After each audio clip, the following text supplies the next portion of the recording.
Hi friends, Mindy here. I have a project for you today. I was inspired by Taryn, who is Wonderfully Made Handcrafting here on YouTube and Instagram, by a technique that she's been doing, taking some foil and embossing it and using some alcohol ink. And I was reminded of this project that I had done with that hello sign. And so I haven't done this in a while, so I thought it would be fun to kind of revisit this technique. I use this aluminum foil sheeting that you can get at the hardware store.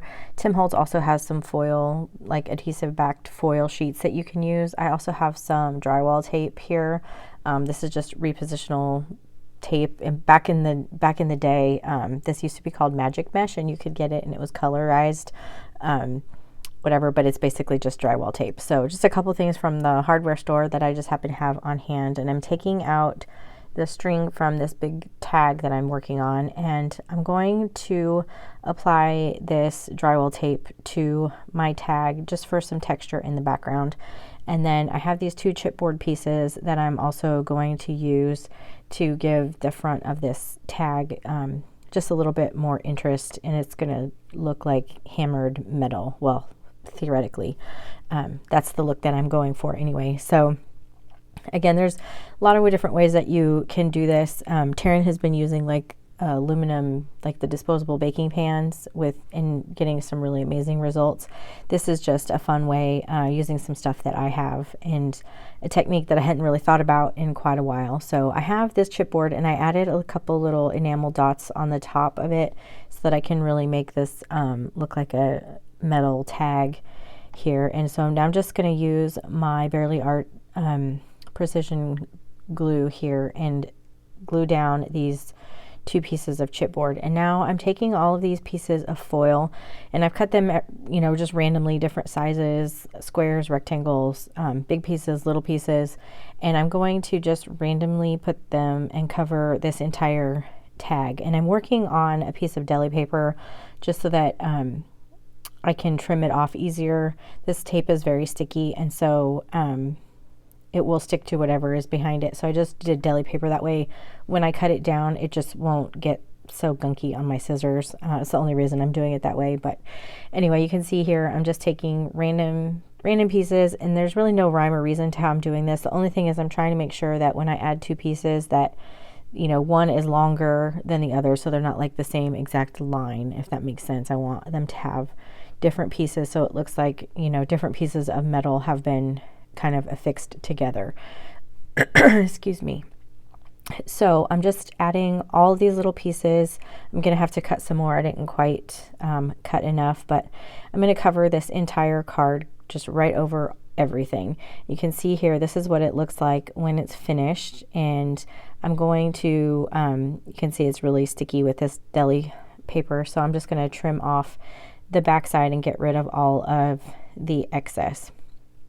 So now I am going to take a couple of tools. I have these little styluses that are like they're for embossing, and I'm just going to go around. I'm going around the tag reinforcement, and then I'm going to go and just kind of drag this over where that drywall tape is, and I'm going to go over and around the heart and the little label piece down at the bottom. You can see I'm just rubbing it over both directions, and this is just going to bring out the texture of that drywall tape and just give it some interest. And I'll try to hold this up here so you can see what this is doing. And I have this stylus that I have has two different sizes on it, so I'm going in with the bigger one first. That's just going to keep it from tearing the tape as I get try to get closer into it. So I'll go over it first with the bigger ball tip, and then I'll come back over that with the smaller one.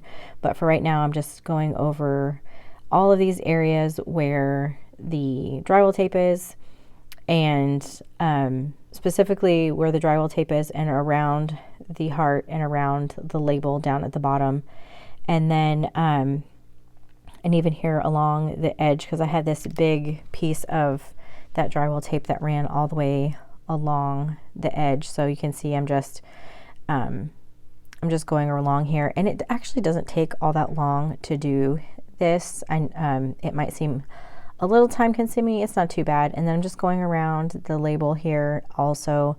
And the only thing is when you have the chipboard shapes, especially, you really just want to be careful when you're kind of outlining them, essentially, that you really want to start with a bigger stylus and go to the smaller one. It just helps it so you don't tear. You could also not put any chipboard on there and just leave the thing perfectly flat, and that would be fine too. So now I'm switching to this tinier stylus, and it's just going to help me get a better, just more defined image and stuff. So I'm going to go back around the heart, and I'm going to go even back over all of the drywall tape. And then down here on this label, I'm just taking this little tiny part of this stylus and I'm making swirls really close together and overlapping and everything. And this is going to make it look like it's kind of hammered metal. Let me hold it up here so you can see right there. So I'm going to go ahead and, this part is a little bit more time consuming. So I'm going to go ahead and finish that and do the same thing to the heart. And this is what it looks like when it is done. You can see it just has a different texture. And I have this tool, which I cannot remember the name of, and I have had it forever. It was an old, like, making memories tool from back in the day. And, but it works great for this. And it just creates these little, like, perforations as you're going along. So now I'm going to take this tool and I'm going to go along all of the seams, all of the edges of all the little pieces of foil that I glued down, and that just makes it look like it's been hammered together. And so now I have some black acrylic paint and brush, and I am just going to cover this entire piece of foil with acrylic paint. This is just a cheap black version. Again, I'm working on some deli paper just to catch some of that paint. I'm trying not to stick my fingers on it because I want it to stick on there. And then it has, you know, you don't want to let it dry on there necessarily, but I'm going to let it sit for just a minute. And now I'm going to come in with a baby wipe and pull some of this paint up. And what's going to happen is in the recesses of this, that black paint is going to stay down in there. And on the higher points, the smoother points, you can kind of pull up. You can see I pulled up a little bit too much here. But you can pull, you know, you can do this to whatever suits you. If you want it to be darker, if you want it to have more shine. But wherever there were like the little dents from that little like perforator tool or whatever, the paint will stick down in there. And so it just gives it some extra interest and makes it look a little bit more, in my opinion, like metal. And especially in those grooves where we did the swirling pattern to kind of create that hammered metal look. And so you can see I had pulled off a little bit more than I intended, so I added a little bit back, and now I'm pulling just going over it again with a baby wipe. These baby wipes were really wet, so that was part of the problem too. It was just really pulling up a lot of paint. And so once I get it the way that I want it, I'm just going to let it sit and completely dry. And you could leave it here if you wanted to. In one way, I kind of wish I had, but I decided, because I've seen so many people pulling out their alcohol inks, I thought it would be fun to pull out mine and give this little tag some color. So I have pulled out, I believe that was Stream and Denim, and eventually I go in with Monsoon, I think, as well. And I have a little felt tool, and I just put the ink onto the felt tool and then added some of the blending solution and just went over this entire tag with those colors. And that's a good thing about alcohol ink, is you can kind of keep reworking it until you get the look that you were wanting. So at this point I've only done the 2 colors, but I want to go in a little while later and bring in some of the Monsoon color, just trying to get the color blue that I had in my mind. And you can see here I put in like just a little bit more color and ink than I really wanted to. And so but the great thing about alcohol ink is that you can kind of keep working on it until you get the look that you like. So I'm coming in now with just some blending solution, and this is actually going to kind of push some of that alcohol ink out and kind of lighten everything up. I just didn't want it to be completely blue. I wanted it to still have that kind of metal look to it. So I ended up taking off the felt that I had on there and put on a new one, and I'm just using blending solution on this felt right now, and that is going to pull up some of that color and give me more of a metallic, you know, so that foil comes back through. You can see it just a little bit better.